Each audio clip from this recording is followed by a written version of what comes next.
Organic nga Omega, no? Organic fertilizer for all crops. So 25 kilos per sack. Pila ni sir ang per sack ani?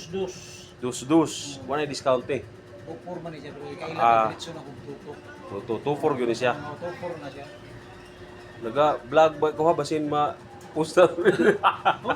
Okay ra, toto. SP. Oh, so mo ni siya. Pas ang katong potassium sir, unsa man ni siya potassium diri? Ilo na. Diri ni kang kuan ha. Dili, mo ni siya. Jam Agri Venture. Ako ni amigo diri si Sir Tulits. Tara, Jo. Oh. Tara. Mo ni siya ang Omega, no? Potassium para Potassium Omega ni mas mahal ni siya. pang amor gihapon ang resulta niya. Pero mas kuan ni kay pwede ni mangga ni kuan, mangga lugi.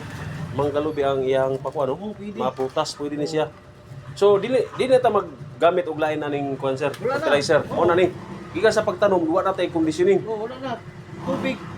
Pero kung yung acidic na kayo mong kuan, pwede gapon ni siya. Oh. Pas atong kuan ni ang herbicide natay herbicide nga organic po. Ang kini. Ay, Ah, pakyo. so dili ni siya synthetic. Dili na synthetic na.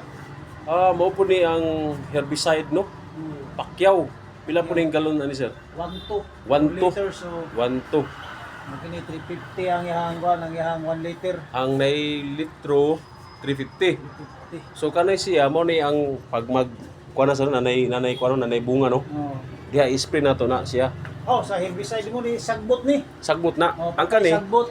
Kung nalagay mga bunga, kini na. sa prutas man agulay man. Kini mo ni kini. Amo ni Oh, kung nanay bunga. kombinasyon na siya. Mo ni ato ang herbicide, Oh. biotonic do.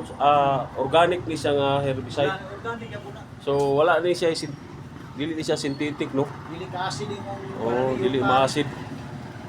So naamoy kinahanglan drill lang ka Sir Tulits, no? Mo ni Sir Tulits sa Jam Agribet Venture.